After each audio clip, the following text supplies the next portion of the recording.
കഴിഞ്ഞുപോയ യാത്രയുടെ ഓർമ്മകളാണ് പുതിയ യാത്രകൾക്ക് ഇന്ധനം നൽകുന്നതെന്ന് ആരോ പറഞ്ഞു കേട്ടിട്ടുണ്ട്. ഓരോ നാടും ഓരോ മണ്ണും ഓരോ അനുഭവങ്ങളാണ് നമ്മിൽ നിറയ്ക്കുന്നത്. തിരക്കിട്ട പ്രൊഫഷണൽ ജീവിതത്തിനിടയിൽ സമയമില്ല എന്ന് സ്വയം വിചാരിക്കുന്നവർക്ക് 7 വൻകരകളും താണ്ടിയ ഈ ദമ്പതികൾ അവരുടെ ജീവിതം കൊണ്ട് മാതൃകയാവുകയാണ്. അറിയാം, ഓരോ ഭൂഖണ്ഡവും ഓരോ കാറ്റും കടലും താണ്ടി തണുത്തുറഞ്ഞ് ഭൂമിയുടെ തെക്കേ അറ്റത്തേക്ക് അന്റാർട്ടിക്കയിലേക്ക് സോമൻസിനൊപ്പം അവർ നടത്തിയ പ്രയാണത്തിന്റെ കഥ. ഞാൻ ഡോക്ടർ ജയകുമാർ, കോഴിക്കോട് നിർമ്മല ഹോസ്പിറ്റലിലെ സീനിയർ സർജൻ. ഞാൻ ഡോക്ടർ ആശാലത, കാലിക്കറ്റ് മെഡിക്കൽ കോളേജിൽ ഗവൺമെൻറ് മെഡിക്കൽ കോളേജിൽ അനാറ്റമി പ്രൊഫസറായിട്ട് റിട്ടയർ ചെയ്തു.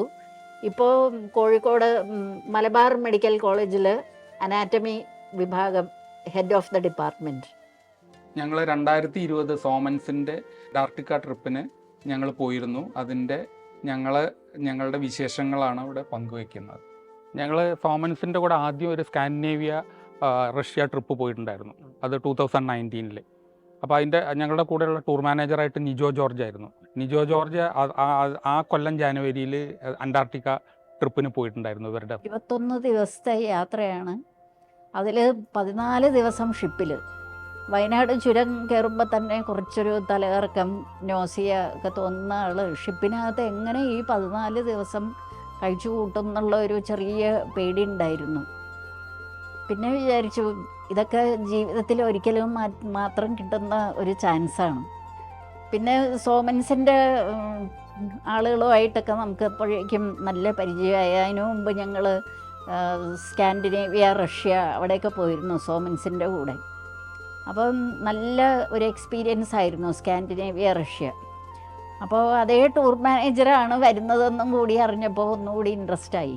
നിജോ എന്ന് പറഞ്ഞൊരു ടൂർ മാനേജറായിരുന്നു. നല്ല ഹെൽപ്ഫുള്ളായിട്ടുള്ള നല്ലൊരു പയ്യനായിരുന്നു നിജോ. റിയോ ഡി ജനീറോ എന്ന് ഇഗ്വാസു വാട്ടർ സ്ഥലത്തേക്ക് പോവുകയാണ്. ഇഗ്വാസു എന്ന് പറഞ്ഞ സ്ഥലത്ത് വാട്ടർഫോൾ ഉണ്ട്. വാട്ടർഫോൾ വലിയ വാട്ടർഫോളാണത്. അതിൻ്റെ 2 സൈഡും ഉണ്ട്, ബ്രസീലിയൻ സൈഡും പിന്നെ അർജൻറ്റീന സൈഡും ഉണ്ട്. അപ്പോൾ ബ്രസീലിയൻ സൈഡ് ഞങ്ങൾ പോയിട്ട് അന്ന് അവിടെ റഫൈൻ ഹോട്ടൽ, വലിയ ഹോട്ടലാണ്, അവിടെ നിന്ന് താമസിച്ചിട്ട് ബ്രസീലിയൻ സൈഡ് ഞങ്ങൾ കണ്ടു. അത് കഴിഞ്ഞ് ആ ഹോട്ടലിൽ റഫൈൻ ഷോ എന്നും പറഞ്ഞ് വലിയൊരു ഷോ ഉണ്ടായിരുന്നു. ഈ സൗത്ത് അമേരിക്കയിലുള്ള എല്ലാ ഡാൻസ് ഫോമും അന്ന് അവതരിപ്പിച്ചിട്ട് ഒരു ഗിന്നസ് റെക്കോർഡ് ഹോൾഡറാണ് റഫൈൻ എന്ന് പറഞ്ഞ ആൾ. അയാളുടെ ആ ഷോ എല്ലാം കണ്ടിട്ട് പിറ്റേ ദിവസം ഏർലി മോർണിംഗ് ഞങ്ങൾ ഫ്ലൈറ്റിൽ ഇഗ്വാസു എന്ന് പറഞ്ഞ സ്ഥലത്തേക്ക് പോവാണ്. ഇഗ്വാസുവിൽ ചെന്നിട്ട് ഇഗ്വാസു അവിടെ സ്റ്റേ ചെയ്തിട്ട് അതെല്ലാം കണ്ടിട്ട് പിന്നെ ബോർഡർ ക്രോസ് ചെയ്യുന്നുണ്ട്. ഫ്രറ്റേണിറ്റി ബോർഡർ ക്രോസ് ചെയ്തിട്ടാണ് ഞങ്ങൾ പിന്നെ അർജൻറ്റീന സൈഡിലേക്ക് പോകുന്നത്. അപ്പോൾ അർജൻറ്റീന സൈഡിൽ പോയിട്ട് അർജൻറ്റീന സൈഡിലുള്ള ഇഗ്വാസു വാട്ടർഫോൾ കാണും. അവിടെ ഏറ്റവും ഇൻട്രസ്റ്റിംഗ് ആയിട്ടുള്ള എന്താണെന്ന് വെച്ചാൽ അവിടെ ഡെവിൾസ് ത്രോട്ട് എന്ന് പറഞ്ഞൊരു സൈഡുണ്ട്. അത് നല്ലൊരു അഡ്വഞ്ചറസ് ട്രിപ്പാണ്. ഒരു സ്പീഡ് ബോട്ടിലാണ് നമ്മളെ കൊണ്ടുപോകുന്നത്. അപ്പോൾ എല്ലാവരും ഇങ്ങനെ പേടിച്ച് വിറച്ചിരിക്കുകയാണ്. ഒരു സ്പ്ലിറ്റ് സെക്കൻഡ് കൊണ്ട് നമ്മൾ അതിനകത്തുകൂടി ഇങ്ങനെ കടന്നു പോകുമ്പോൾ ശരിക്കും ബക്കറ്റിൽ വലിയ ഐസ് കട്ടകളെടുത്ത് നമ്മുടെ തലയിലൂടെ കോരി ഒഴിച്ച ഒരു അനുഭവമാണ്. തലയ്ക്കും എല്ലാവരും അട്ടഹസിക്കും. കുറച്ചൊന്ന് പേടി തോന്നും, പക്ഷേ നല്ലൊരു എക്സ്പീരിയൻസ് ആയിരുന്നു. എന്നിട്ട് ആ വെള്ളച്ചാട്ടത്തിൽ കൂടി തന്നെ വീണ്ടും പുറത്തേക്ക് വരും. അപ്പോൾ അത് കഴിഞ്ഞിട്ട് പിറ്റേ ദിവസം നമ്മൾ ക്രൂസിൽ കയറുന്നു. ക്രൂസിൽ 14 days ക്രൂസാണ്. അപ്പോൾ ഒരു ദിവസം പിന്നെ ഫുൾ ഡേ ട്രാവലാണ്. ട്രാവൽ ചെയ്തിട്ടാണ് പിന്നെ ഉഷ്വായ എന്ന് പറഞ്ഞ സ്ഥലത്ത് എത്തുന്നത്, അർജൻറ്റീനയുടെ തന്നെ സദേൺ പാർട്ട്. ഉഷ്വായയിലെത്തുമ്പോൾ ഈ ക്രൂസ് ഷിപ്പ് അവിടെ അടുപ്പിച്ചിട്ട് രാവിലെ വന്ന് അടുപ്പിച്ചിട്ട് വൈകിട്ട് രാത്രി 8 മണിക്ക് പുറപ്പെടുകയുള്ളൂ. അപ്പോൾ ഞങ്ങൾക്ക് ഷോറിൽ ഇറങ്ങിയിട്ട് അവിടെയുള്ള സൈറ്റ് സീയിങ് ഒക്കെ കണ്ടുവരാം. അവിടെ വലിയൊരു ട്രോപ്പിക്കൽ റെയിൻ ഫോറസ്റ്റിലാണ് ക്രൈസ്റ്റ് റിഡീമറിൻ്റെ പ്രതിമയുള്ളത്. അപ്പോൾ അത് കാണാൻ പോകുന്ന ഒരു പ്രത്യേകതരം ട്രെയിനിലാണ്. കൊർക്കുവാഡോ മൗണ്ടൻ എന്ന് പറഞ്ഞ, അതായത് കൂനൻ എന്നാണ് ആ വാക്കിൻ്റെ അർത്ഥം. കൊർക്കുവാഡോ എന്ന് പറഞ്ഞൊക്കെ സ്പാനിഷാണ്. ആ പ്രതിമ മുഴുവൻ കാണണമെങ്കിൽ നമുക്ക് തല ഉയർത്തി ഇങ്ങനെ നോക്കിയാലേ കാണാൻ പറ്റില്ല, അത്രയും ടോളാണ്. ഭൂമിയുടെ തെക്കേ അറ്റത്തുള്ള തീവണ്ടിയിൽ ഞങ്ങൾ കയറി.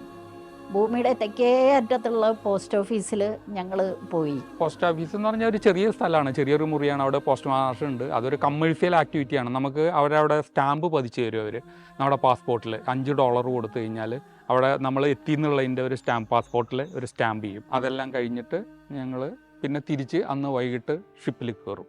ആ കപ്പൽ എന്തൊരു ബ്യൂട്ടിഫുൾ ആയിട്ടുള്ള കപ്പലാണെന്ന് അറിയാമോ? ശരിക്കും തൂവെള്ള നിറത്തിൽ അവിടെ ഇവിടെ ഇങ്ങനെ ബ്ലൂ ലൈൻസ് ചാർത്തിയ ഒരു കപ്പൽ. അത് ഒരു മിനി സിറ്റി പോലെയാണ്. ഇപ്പോൾ കാലിക്കറ്റ് സിറ്റി എന്നൊക്കെ പറഞ്ഞ പോലെ തന്നെ അതിൻ്റെ ഒരു മിനിയേച്ചർ ഫോമാണ്. അതിനകത്ത് അത്രയും ആളുകൾക്ക് കഴിയാനുള്ള എല്ലാ സൗകര്യം ഉള്ള വലിയൊരു ഹ്യൂജ് ഷിപ്പാണ്. പിന്നെ കപ്പലിൻ്റെ ഒരു ഡെക്കിൽ തിയേറ്റർ, എക്ലിപ്സ് തിയേറ്റർ, 1000 പേർക്ക് ഇരിക്കാൻ സൗകര്യമുള്ള തിയേറ്ററാണ്.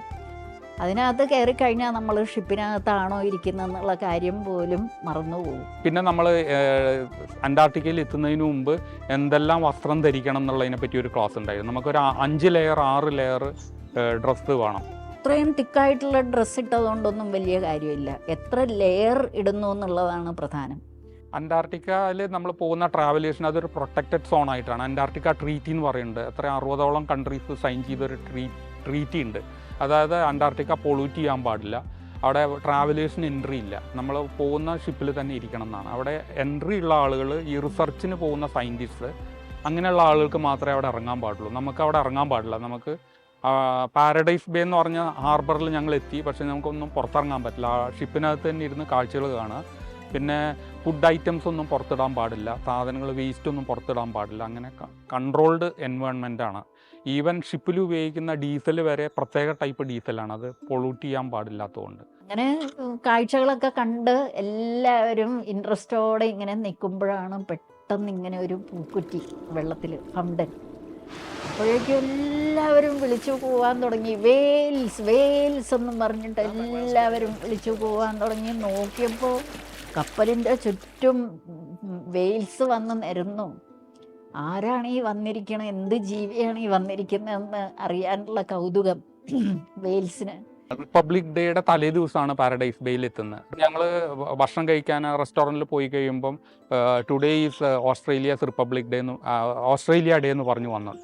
അപ്പോൾ എൻ്റെ വൈഫ് പറഞ്ഞു, നമ്മളെ ഏറ്റവും വലിയ ഡെമോക്രസി ആയിട്ടുള്ള ഇന്ത്യയുടെ റിപ്പബ്ലിക് ഡേ പറ്റിയിട്ട് അവർ പരാമർശിച്ചിട്ടില്ല എന്ന് പറഞ്ഞപ്പോൾ അവരുടെ എൻക്വയറി സ്ഥലമുണ്ട്. അവിടെ റിസപ്ഷനിൽ പോയിട്ട് ഒരു സ്ലിപ്പ് എഴുതി കൊടുത്തു, ഞങ്ങൾ ഇന്ത്യയിൽ നിന്നുള്ള ട്രാവലേഴ്സാണ്, അപ്പോൾ ഇന്ന് ഇന്ത്യയുടെ റിപ്പബ്ലിക് ഡേ ആണ്, അത് അനൗൺസ് ചെയ്യണമെന്നും പറഞ്ഞു. അപ്പോൾ കുറച്ച് കഴിഞ്ഞപ്പോൾ ടൂർ ഡയറക്ടർ ഉണ്ട്, അലഹന്ദ്രോ എന്ന് പറഞ്ഞിട്ട്, സ്പാനിഷും ഇംഗ്ലീഷും ഫ്ലുവൻ്റായിട്ട് സംസാരിക്കുന്നത്, അയാളായിരുന്നു ടൂർ ഡയറക്ടർ. അപ്പോൾ അയാൾ അനൗൺസ് ചെയ്തു today is India's republic day എന്നും കൂടെ പറഞ്ഞു. എന്നിട്ട് ഞങ്ങളുടെ ടൂർ മാനേജർ ഇന്ത്യയുടെ ഫ്ലാഗ് സംഘടിപ്പിച്ചു, പ്രിൻ്റ് ഔട്ട് എടുത്ത് അത് എല്ലാവർക്കും കൊണ്ടുവന്ന് തന്നു. അപ്പോൾ ഞങ്ങൾ ഇന്ത്യക്കാരെല്ലാവരും കൂടി നിരന്ന് നിന്നും ഫോട്ടോ എടുക്കുന്നു. ഭാരത് മാതാ കി ജയ് എന്നൊക്കെ വിളിക്കുന്നത് കണ്ടപ്പോൾ അവിടെ നടക്കാൻ വന്നവരും കാഴ്ച കണ്ട് നിന്നവരും എല്ലാവരും മത്സരമായി ഞങ്ങളുടെ കൂടെ നിന്ന് ഫോട്ടോ എടുക്കാൻ. അപ്പോൾ ഞങ്ങൾ വളരെ അഭിമാനത്തോടെ നമ്മുടെ ഫ്ലാഗൊക്കെ ഇങ്ങനെ കാണിച്ച് എല്ലാവരും നിരന്ന് നിന്ന് ഫോട്ടോ എടുത്തു. അത് വലിയൊരു സംഭവമായി, മറക്കാൻ പറ്റാത്ത ഒരു സംഭവമായത്. അത് കഴിഞ്ഞിട്ട് പിന്നെ ഞങ്ങൾ അവിടുന്ന് പോകുന്നത് ഫാക്ലാൻഡ് ഐലൻഡിലേക്കാണ്. ഫാക്ലാൻഡ് ഐലൻഡ് എന്ന് പറയുമ്പോൾ അത് ഒരു ബ്രിട്ടൻ്റെ കീഴിലുള്ള ഐലൻഡാണ്. അത് പണ്ട് അർജൻറ്റീനക്കാരുടെ കയ്യിലുണ്ടായിരുന്നു. മൾവിനാസ് എന്നും അതിന് പറയുന്നുണ്ട്. അപ്പോൾ മോണ്ടിവീഡിയോയിൽ കപ്പലടുപ്പിച്ചു, ഞങ്ങളവിടെ ഇറങ്ങി. അവിടുത്തെ മെയിൻ അട്രാക്ഷൻ പെൻഗ്വിൻ കോളനി, അവിടെ പെൻഗ്വിൻ കോളനി ഉണ്ട്. പിന്നെ സീ ലയൺസ്, അതിനെയൊക്കെ കാണാം, ആൽബട്രോസിനെ കാണാം. ഇതൊക്കെയാണ് അവിടുത്തെ പ്രധാന കാഴ്ചകൾ. അവിടെ ഒരു പള്ളിയുടെ മുമ്പിൽ ഒരു വലിയൊരു ആർക്കുണ്ടാക്കി വെച്ചിട്ടുണ്ട്. അപ്പം ആദ്യം ദൂരെ നിന്ന് കാണുമ്പോൾ നമ്മൾ വിചാരിക്കും കോൺക്രീറ്റ് കൊണ്ട് ഉണ്ടാക്കിയതാണെന്ന്. അല്ല, അത് തിമിംഗലത്തിൻ്റെ താടിയെല്ല് കൊണ്ട് ഉണ്ടാക്കിയതാണ്. ഞങ്ങൾ പോയ ഉഷ്വായ പോർട്ടൊക്കെ എങ്ങനെയാണെന്ന് വെച്ച് കഴിഞ്ഞാൽ ഷിപ്പ് നേരിട്ട് അവിടെ അടുപ്പിക്കാൻ പറ്റും. ഈ ഫാക്ലാൻഡ് ഐലൻഡ് എന്ന് പറയുമ്പോൾ അവിടെ ചെറിയ പോർട്ടാണ്, ഈ ഇത്രയും വലിയ ഷിപ്പ് അവിടെ പോയില്ല. അപ്പോൾ ഷിപ്പ് ഏകദേശം 1 കിലോമീറ്റർ ദൂരെ നിർത്തിയിട്ട് അവിടുന്ന് ചെറിയ ബോട്ടുണ്ട്, അതിലാണ് ഞങ്ങൾ അവിടുത്തെ ലാൻഡിലേക്ക് പോകുന്നത്, ഹാർബറിലേക്ക് പോകുന്നത്. അപ്പോൾ ആ ചെറിയ ബോട്ടുകളിൽ പോകുന്നതിനെ ടെൻഡറിങ് എന്നാണ് പറയുക അവരവിടെ. ടെൻഡറിങ് എന്ന് പറയും. അപ്പോൾ അതിൽ ആ ബോട്ടിൽ ആദ്യം ഞങ്ങൾ അത് പോകണമെന്നുണ്ടെങ്കിൽ നേരത്തെ ടിക്കറ്റ് എടുത്ത് നമ്മൾ പോകുന്ന ആളുടെ ഡീറ്റെയിൽസ് എല്ലാം കൊടുത്തിട്ട് ചെയ്യണം. അപ്പോൾ ഞങ്ങളുടെ ടൂർ മാനേജർ തലേ ദിവസം തന്നെ അവിടെ പോയിട്ട് മെനക്കെട്ടിട്ട് ഞങ്ങൾക്ക് വേണ്ടിയിട്ട് ടിക്കറ്റ് എടുത്തു. ഞങ്ങൾ രണ്ടാമത്തെ ബോട്ടിൽ അങ്ങോട്ട് ഫാക്കലാൻഡ് ഐലൻഡിലേക്ക് പോകാൻ റെഡിയായിട്ട് നിൽക്കുകയാണ്. അപ്പോൾ അവിടെ സീ ഭയങ്കര റഫായിരുന്നു. അപ്പോൾ ഈ ബോട്ടിലേക്ക് കയറുന്ന സമയത്ത് ബോട്ട് ഫോഴ്സ് കാരണം ഈ ഷിപ്പിൻ്റെ മുകളിൽ വന്ന് ഇടിച്ചിട്ട് ഗ്ലാസ് എല്ലാം പൊട്ടി. അപ്പോൾ ഞങ്ങൾ കുറച്ച് പേര് കയറിയപ്പോൾ പിന്നെ ഇനി ആൾക്കാരോടൊന്നും കയറണ്ടെന്ന് പറഞ്ഞു. എന്നിട്ട് ഞങ്ങൾ പുറപ്പെട്ടു പോയി. അപ്പോൾ 2 ട്രിപ്പ് കഴിഞ്ഞ ശേഷം പിന്നെ ആരെയും കൊണ്ടുപോയില്ല. ഞാൻ പോയി കണ്ട കാര്യങ്ങൾ, ഈ അനുഭവങ്ങൾ, അത് ഞാൻ മാത്രം കണ്ടാൽ പോരല്ലോ. ആ അനുഭവങ്ങൾ, യാത്ര ചെയ്യാൻ പറ്റാത്ത, പല കാരണങ്ങൾ കൊണ്ടും യാത്ര ചെയ്യാൻ പറ്റാത്ത എത്രയോ ആൾക്കാർ നമ്മുടെ നാട്ടിലുണ്ട്. അപ്പം സൗത്ത് അമേരിക്ക, അന്റാർട്ടിക്ക യാത്രയെ പറ്റി എഴുതിയ ബുക്കാണ് ഇത്. പേര് തന്നെ ഭൂമിയുടെ തെക്കേ അറ്റത്ത് എന്നാണ് ഈ ബുക്കിന് പേരിട്ടിരിക്കുന്നത്. അന്റാർട്ടിക്ക പോവാൻ സാഹചര്യവും സമയവും പൈസയുള്ള ആളുകൾ തീർച്ചയായിട്ടും പോകണം. ജീവിതത്തിൽ ഒരിക്കലും മറക്കാൻ പറ്റാത്ത ഒരു യാത്രയാണ്. അപ്പോൾ തീർച്ചയായിട്ടും കണ്ടിരിക്കേണ്ട ഒരു കോണ്ടിനെൻ്റാണ് അന്റാർട്ടിക്ക.